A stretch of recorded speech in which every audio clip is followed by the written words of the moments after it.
So what about AI? Do you see AI as a fad or it's here to stay? I think AI is the biggest thing we've seen in the last 100 years, probably since the car was made. Wow. Dude, Samsung had the biggest in AI history probably for the next 10 years. Really? Its engineering team went in and they basically uploaded all the proprietary information of their chips to ChatGPT to ask it how to optimize it and make things better. It leaked, and now people would go on there at ChatGPT and it would spit out their proprietary chip information. No way. Samsung banned AI use in the entire company like next day effectively.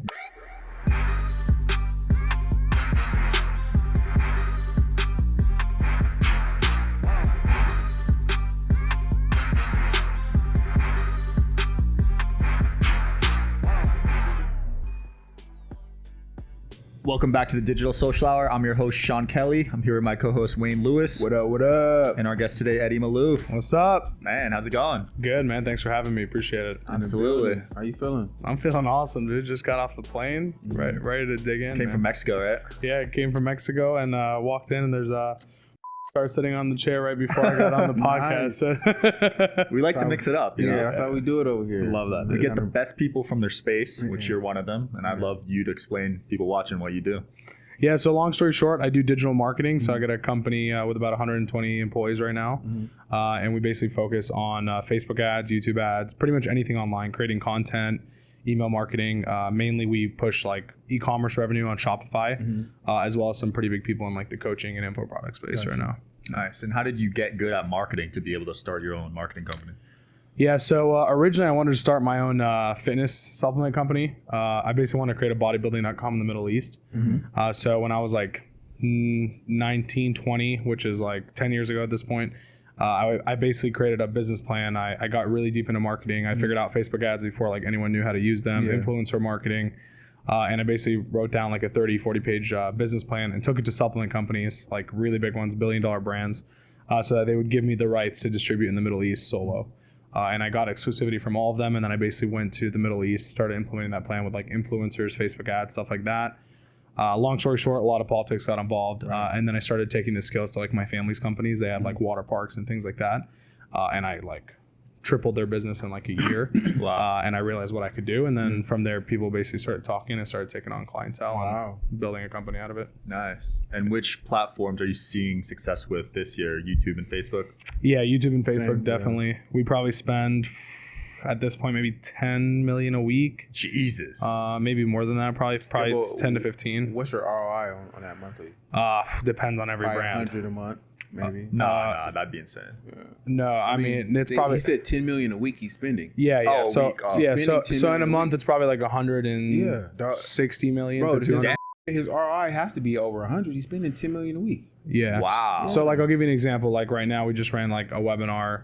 This last week we spent 120K on that. We made maybe like 700K. So like the ROI. Webinars are still working? Oh, dude. We're doing like 35 million a month in webinars and challenges and things like that right We got to now. launch a webinar, Wayne. 100%.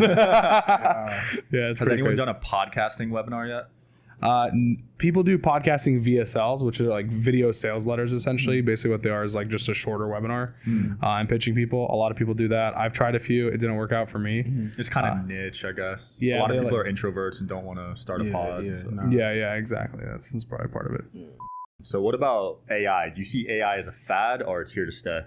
I think AI is the biggest thing we've seen in the last 100 years, probably since the car was made. Wow. Yeah, that's how far it's. I think that's how big AI is because it's self-accelerated. It learns on its own. I was actually, and here's actually the biggest problem with AI, and I don't think people have realized this yet, but I've noticed that, like, let's take ChatGPT for example. Let's say I'm in one account and I upload a formula of some sort to ChatGPT. Let's say my custom supplement formula. Hey, what can I make this better? Because it's AI, it's actually saving it into its server. And if I go to someone else's account, I can technically prompt that question. And if someone else has uploaded it, it will know the answer and give it back to me. I don't know if you saw Samsung. Have you seen Samsung's situation? No. Dude, Samsung had the biggest in AI history probably for the next 10 years. Really? Its engineering team went in and they basically uploaded all the proprietary information of their chips to ChatGPT to ask it how to optimize it and make things better. and it Now people leaked. got all their secrets. It leaked, and now people would go on there, ask ChatGPT, and it would spit out their proprietary chip information. No way. Samsung banned AI use in the entire company like next day, effectively. Yeah. Like imagine Coca-Cola leaking That its doesn't mean formula. that the information's still not in there. Oh, the information's still there. It's too late, but Yeah, they're people trying to can stop it copy. from the future. Yeah, so people can literally duplicate what Samsung is doing. They didn't patent the chip? I mean, you can't. I mean, even if you patent it, right? You A company can't like patent- Hawaii or whatever from China is going to go in there and just make their own version of the Right. chip. Yeah, You know what I mean? They don't you care. can't patent code or like the way its ability to do stuff. You can patent the chip, but the information in it is, I mean, it's information. Insane. Yeah. So what jobs do you see AI taking over and just wiping out? All of them. No, I wouldn't say all of them. I'll tell you what jobs are staying.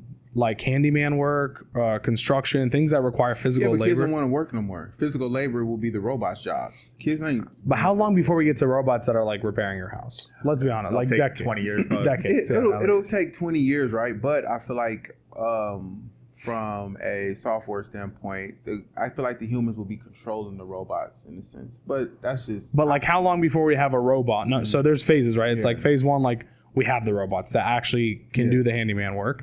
Phase two is like getting humans trust to allow a robot to step into their house Yeah.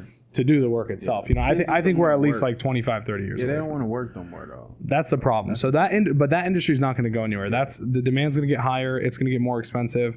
I see a lot of success in that industry. Even now, we're starting marketing agencies and trying to buy like HVAC companies and renovation companies, et cetera, because we know we can market them and we know the prices are going to go up because demand's going to get stronger, supply is going to go down. Ironically, the first jobs that are taken are creative jobs. I thought that would be like one of the last ones. Like you know? copywriting? Yeah, copywriting music, dude.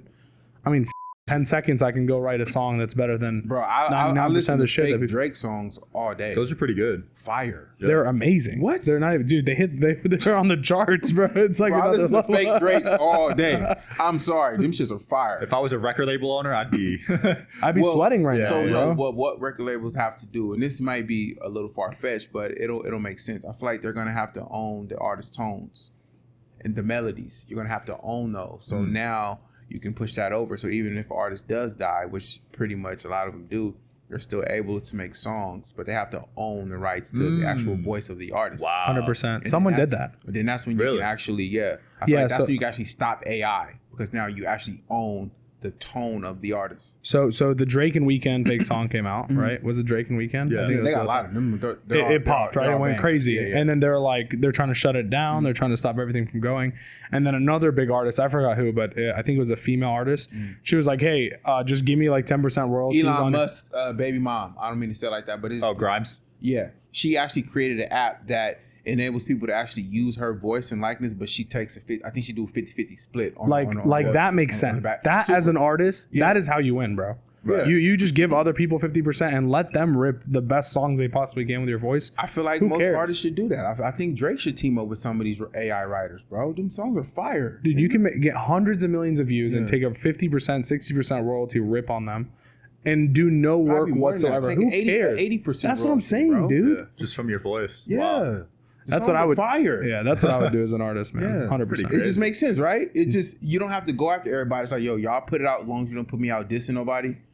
Have fun with it. And That's it. I want 80%. You're not gonna stop it. That's the thing. These guys actually think they're gonna stop it, bro. There's billions of kids on their computers just sitting here writing songs in Drake's Yeah. voice. And that's Like, fire. What have been the most viral ads, highest ROI ads you've seen, and what do you think made them so special? okay, I was just talking about this with someone yesterday. So like, I'll give you a reference point on ads. Like a 1% click-through rate on social media is considered like good. Really? It's like a good baseline. It's like if 1% of everyone that sees the ad clicks on it, considered a good ad, right? Yesterday we were talking about an ad that was 27% click, like Jeez. 27 times like the normal baseline. So 3 out of 10? Yeah, and it was about a baby sleep course, for example, to teach you like how to put your baby to sleep properly, sleep train them, whatever. Wow. And the headline was, "I thought my baby died." You know what I mean? Because they were asleep for the first time in a while, whatever, right? So like doing things that are very polarizing and shocking in the ad headline is definitely like the way to go. But how I view ads, and I think this is why we're successful, is I try to look at ads like I look at organic social media, right? Same with you guys making the clips for this podcast, right? You want a really polarizing hook. You want something that's interesting enough where first few seconds people are like, oh, what the there's no way this is what they're talking about. Let me learn more, etc. That's the same approach we take on our ads. So even when we make a good ad, we'll go and we'll rip like 10 different hooks and slap them all on the same exact ad just to see which hook is going to get the highest watch rate.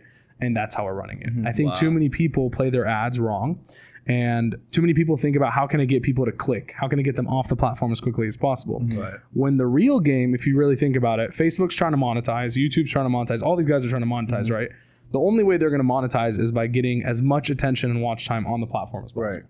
So really what you got to do is make the best ads that make people watch all the way through, not just click right away, right? And then Facebook, Instagram, YouTube, all these platforms will reward you, because if your ad gets people watching 4 or 5 times longer than another ad, they're going to charge you 5 times less, 10 times less sometimes, just because your ad is keeping people held on the platform longer, their attention is there, etc. That's why, like, even back in the day, you used to see Ty Lopez run like a 50-minute ad and just talk to the camera, and people would sit there and watch. Literally.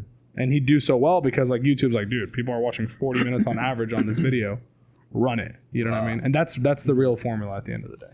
And then what goes into keeping people engaged that long? Do you spend a lot on a video production team, or can you do that off an iPhone? You can definitely do it off an iPhone. For sure. You guys know, like interesting content is the first piece of it all. It's like being able to consistently get people to like stay engaged with whatever the next thing is, and not just giving all the answers up front is number one. I like to always, like, if I'm running like, let's say a 90-second ad, I'll say like, hey, I'm going to tell you this thing at the end kind of thing. And then it forces them to stick as I'm educating them, as I'm being funny, whatever it is that I'm doing to hold their attention. Right. I give them a secondary incentive that's like in the back of their head the whole time. Like, I want to click off, but like, I want to know that thing that he told me he was going to give me at the end of this video. Right. And I see the timer and I know I'm almost there. I'm going to stay on. And so that really holds a lot of people, especially on YouTube, because you can't like sift through. On Facebook, you can like sift through an ad, right? On Instagram, you can't. So being very particular about those platforms and holding people in like that is super important. We do like little effects like pinching in and out all the time. I'm sure you guys have seen that. Like we'll shoot in like 4K so that we can pinch 4 times in. And then we'll like pinch in on a word or pinch in on a face, pinch back out, pinch back in, pinch back out, pinch back in. Because now, dude, people's attention span is so low. It's less than 7%. I mean, 7 seconds now. Oh, way less. Yeah, dude. I was sitting on a flight. I think like 3 to 2. They were it's saying, bad, like, dude. hey, what? That's it. That's it, dude. I wouldn't doubt. I was sitting on a flight on the way TikTok back. fucked There's it a up. 50-year-old man sitting next to me, makes tens of millions of dollars a year, and I'm watching this guy, and I'm like, he's scrolling through TikTok like a child. Wow. It's the same thing. Scroll 3 to 4 seconds. Scroll 3 4 seconds. Scroll. I'm like, dude, this is a 50-year-old man. You have to get your point across now in like 3 seconds. Got to be quick. Yeah, and so you got to treat ads the same way, just like you would organic. You're like, dude, I need it to hit big. I need people to watch. I treat ads the same way. I don't make ads to be ads. I make them to be the best organic post they can be, and then I put money behind them. for sure. So although your business is very cash flow heavy, do you reinvest most of it back into the business, or do you keep a lot? Yeah, so great question. I'd say the first few years I invested pretty much everything back into the business. Infrastructure, like you, right? Camera equipment, this shit costs money, right? Yeah. They're like all this setup that you guys have here, it costs money. So at first we were doing that. We're building our offices, our infrastructures, etc. 2 things I'd say, like if you're building a business, are the most important things to invest your money in.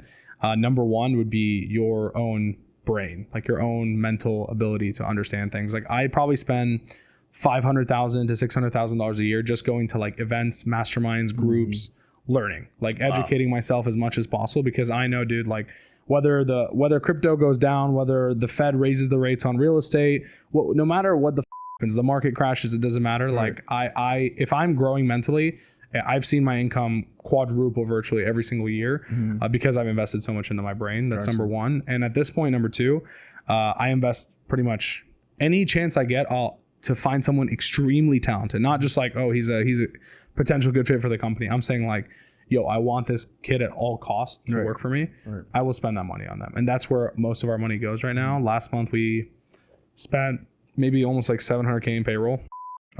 So like, I'm just trying to get the best talent right now because I understand this game, and this game is really just a game of getting the most talented people. You watch the biggest companies that crumble. They rose because they went and recruited the best people from other companies. And then the company got to a certain point where those people got bored. And then they shifted over and started their own startup or their own AI thing or their own competitor or their own whatever it is. And that's when you start seeing those trends where companies start like flatlining a little bit and not growing at the rate that they did. And I've been blessed enough to understand that and see that, and we invest heavy amount of money into employees, even when we don't need them. Like if I'm like, dude, this guy's super talented. I don't have a spot right now, but I know if like I pay him for 60 days, I'll have a spot for him. You know what I mean? And it'll be worth that. So you hire him with no position. Sometimes if he's like exceptionally talented and I know he has skills that fit in the company, listen, I don't have an open spot right now, but let me hire you. You start understanding the business and you can see where you can plug in. And that I know those people will make an ROI back. That's crazy. That's a crazy model because nobody does that. What, hire good talent? No, nobody hires you without having a position, like just to lock you in. Oh, yeah. And I'm not saying we do that all the time, but if you're a special talent. But that's still a thing to think about, that thought process. Like he's so special to like, nah, I can't let this dude leave my office. 100%. I'm going to hire you without even having a position. Exactly. I'll make one for you. Think about that, bro. That's a different way of thinking. That's a whole. It's good talent. The ROI is like insane. Dude, insane. It's hard to come by. Yeah, exactly. And bad talent, the ROI is insanely negative. Well, no, they come in, by the buttload, but this again, your ROI is very low. Yeah, and not even that, bro. They affect everyone around them. Yeah, that's the thing. It's like the rotten apple in the basket makes all the other apples rotten. 100% in a Teach them workspace. how to not work good. Have you ever made a bad hire that just was terrible?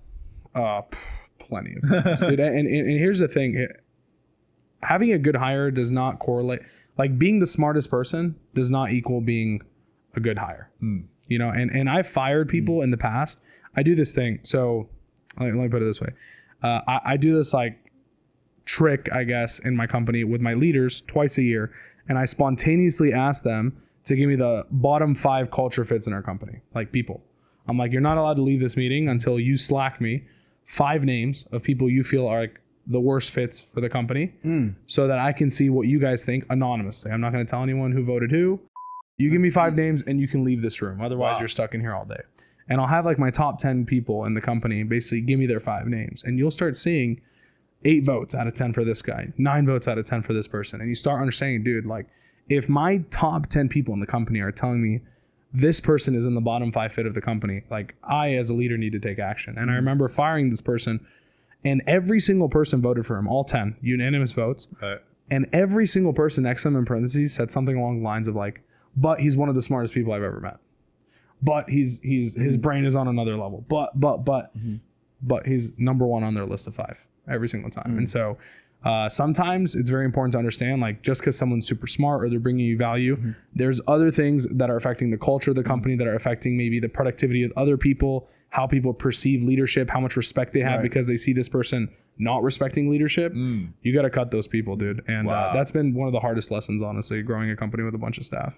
I like that exercise because people wouldn't tell you honestly, like unless you just asked them that. Well, he's protecting his workforce too. Right. So he's getting the bad apples out of there because a lot of things can happen. A lot of companies get sued because of their employees. You get harassment and stuff like that. So when you're having those personal conversations, the happier your employees are, the longer they stay, the more efficient they are. Right. So he's providing that happiness. He's giving them the choice to be happy.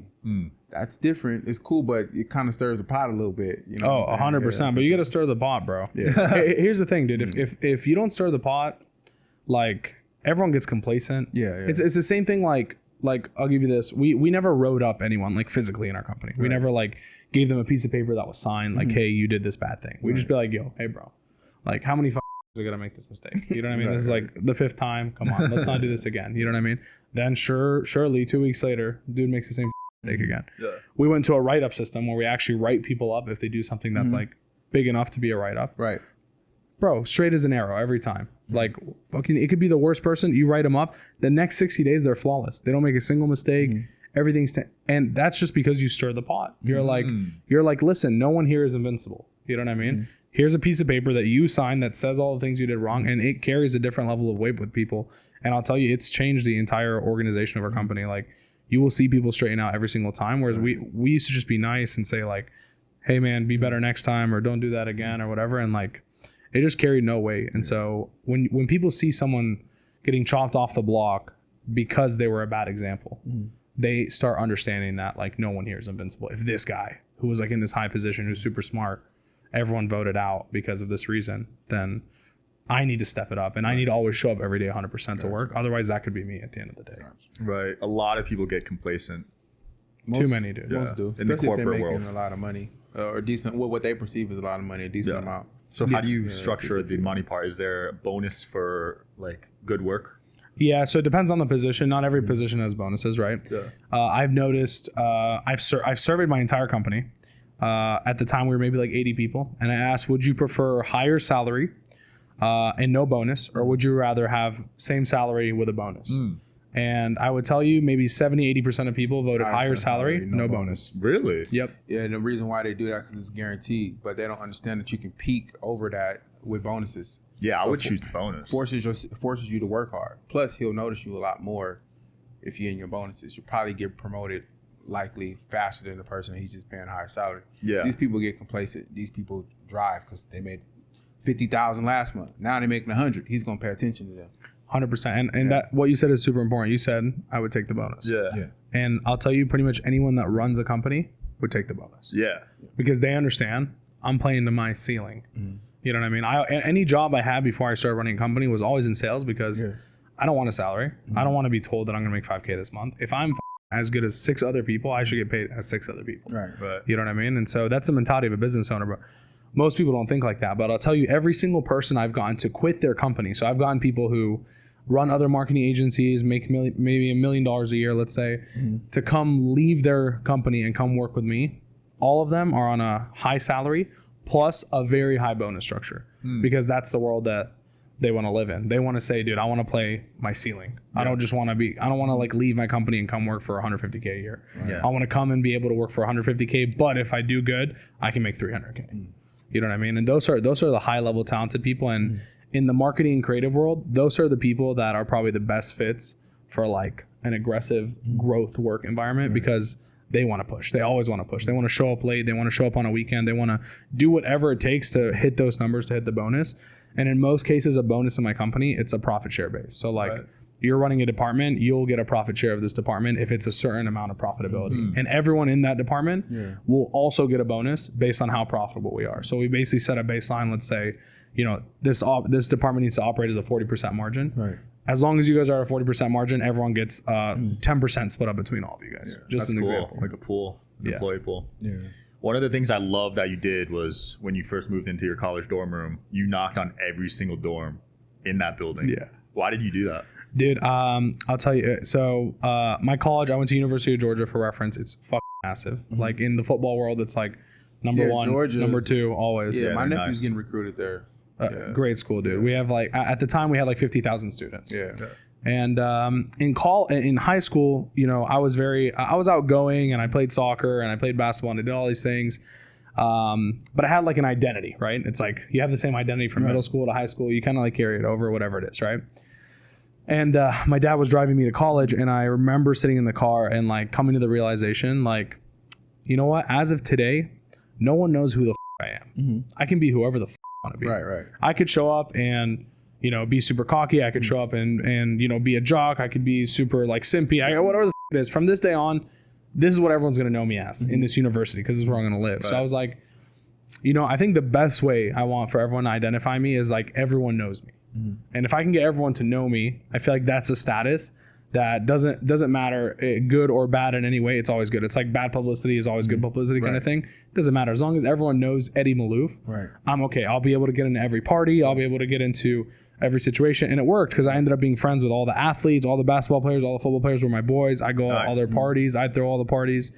But yeah, I knocked first day of school, bro. I showed up before school even started. It was like the Sunday before first day of class.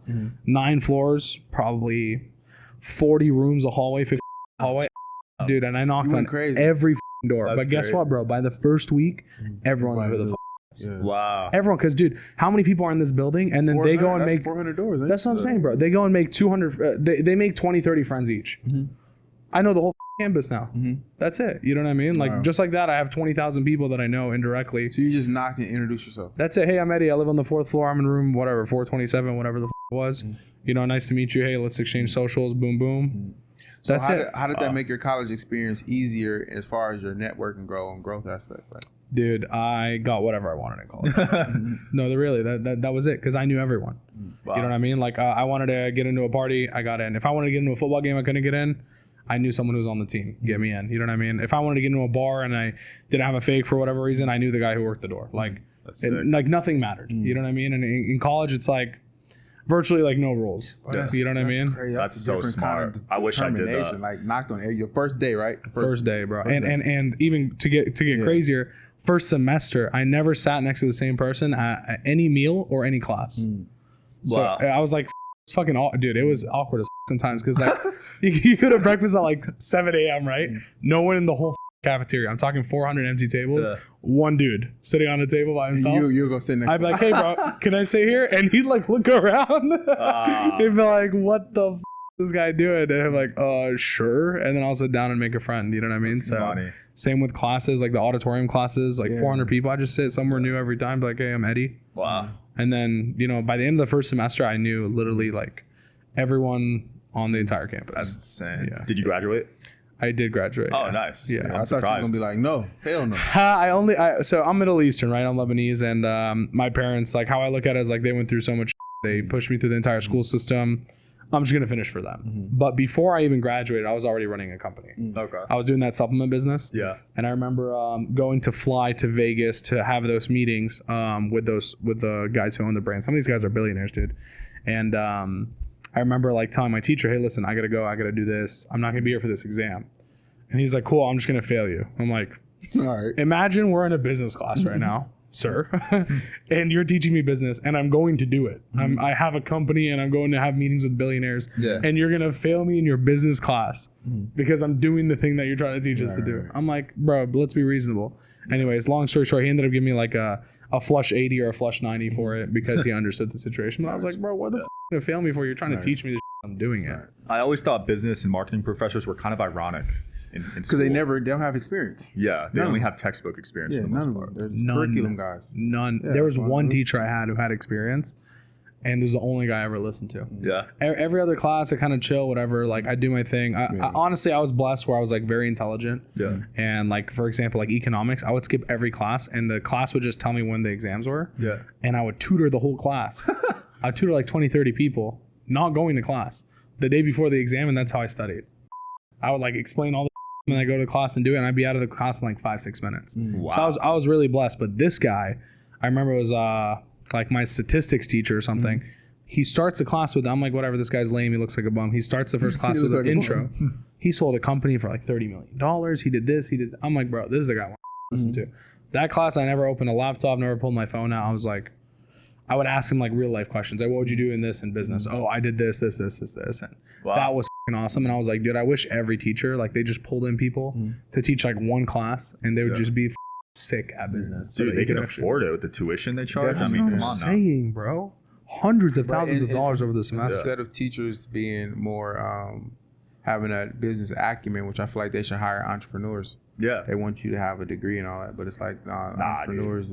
Dude, I just turned away someone who went to Harvard undergrad, went to Harvard masters. I just turned away someone from Harvard for a $48,000 job, bro. Whoa. Because they were underqualified. What? And I felt so bad that instead of just like denying them over an email, I had my team get on a call. Because I was like, dude, how distraught must this person be applying to a $48,000 project manager job? And they have an undergrad in Harvard, a master's at Harvard, probably spent $500,000 minimum. No Jeez. experience. Still And they can't couldn't a get a $48,000 job. I was like, you need to get on a call with this person and deny them and explain to them how they can become qualified to reapply for this job in a month. Because I can't imagine your whole life you're like, I'm going to Harvard. Yeah. They- Like And you work your and- ass off for that, and then you can't even get a insane. 50K job. Yeah, they need to be honest. I mean, just experience nowadays is like YouTube University is like the main university. 100%. bro. A Like, you learn from 100%. that. Even just courses online, bro. Yeah. You could buy $1,000 course right now. Like obviously there's a bunch that are just a waste, but like Yeah. you could buy $1,000 course and make millions of dollars from that you Be a learn. At beast. the end of the And day. I used to watch that- a course a day, bro. That actually looks better course a day? on the resume. I went hard. Yeah. So you when watched a course a day? Yes. Holy So when I dropped out of Rutgers, I watched a course a day for probably 6 months straight. wow. Yeah. Beneficial though, yeah. Yeah. You're probably You like learn so the much. most learning you've ever done in your whole life. I said this on the last podcast. I used to think I hated learning Yeah. from school, Right. but as soon as I started watching courses I'm interested Loved in, bro, I was addicted. Loved it. You know? Same here. And Yeah. and also too, the fact that a person made $1 million or sold a company for $1 million looks way better on a resume versus just a degree. You would more so look at them. Dude, I don't even look at the degree. Like, we didn't even realize she went to Harvard. We like denied her, and I was like, whoa. Oh, you don't care about the college? Bro, I don't even care about the college anymore, dude. I like what experiences you going to college? Tell me. You can play beer pong? Bro, I mean, like, sure, there's a level to like organization and like understanding. I mean, how to some get people say tasks you can done. start and complete a task, but it's like, what? But can you? I don't know. I don't know what your actual college was like. You know what I mean? I don't know, like, if you depended on other people in group projects or like, I'm not going to go calling your teachers and asking about you. You know what I mean? I want to know, like, what have you done? Oh, I led a senior management distribution team at Amazon in a warehouse for a year, and we did this. That's cool. That's experience. Like, I got a marketing degree. I know you're underqualified. There's no way you're working in my company. 100%. You know? Yeah, they didn't learn anything about social media marketing. Your marketing doesn't influencer require marketing. a degree. Definitely not. It was my degree was the biggest waste. Yeah. Man, what's next for you, Eddie? I am building this company into hopefully a company that we sell for like $150, $200 million. That's the goal. Nice. We're looking at like a 4 or 5 year potential exit. Nice. But it doesn't mean I'm out of the game, right? It's just getting rolled up by someone bigger, and then probably playing at like a public company level, and just being a part of that bigger company and trying to play bigger. Dude, at the end of the day, here's my thing. Like, once, and I'm sure you can relate to this, dude. Once you make like, you know, multiple 6 figures a year, like, you understand, like, okay, I can always make money. Like, it's super easy to make money. You know, once you get past a certain point, you're like, whatever, I can make money. I just want to play bigger. You know what I mean? I know right now, if you took all my money, if you took my entire company, I'd still make 7 figures in the next year. Like, if you took everything, you just left me with like a laptop and a phone, I'm going to make millions of dollars in the next 12 months. Yeah. It's guaranteed. Right. So once I realized that, I'm like, dude, I just want to shoot as big as I can go, just to like tack on life achievements. Not even money, just like sold the company $100 million. Check. That was really cool. Right. Never expected I could do that. You know what I mean? And things like that. So immediately that's the next step. But for now, working with some of the biggest brands in the world. Some of these guys are top 10 Shopify stores in the world. Wow. Some of these, I mean, dude, we have some accounts that do hundreds of millions of dollars a year. Jeez. And being able to manage that, so much experience, dude. So valuable. So valuable to life, and so much experience, and being able to take that away and like whatever the future is, you know, I'm ready for it. Nice. Awesome, man. Wayne? Dreams become nightmares when you don't chase them. Bars. Thanks for tuning in, guys. Digital Social Hour. See you next time. Peace.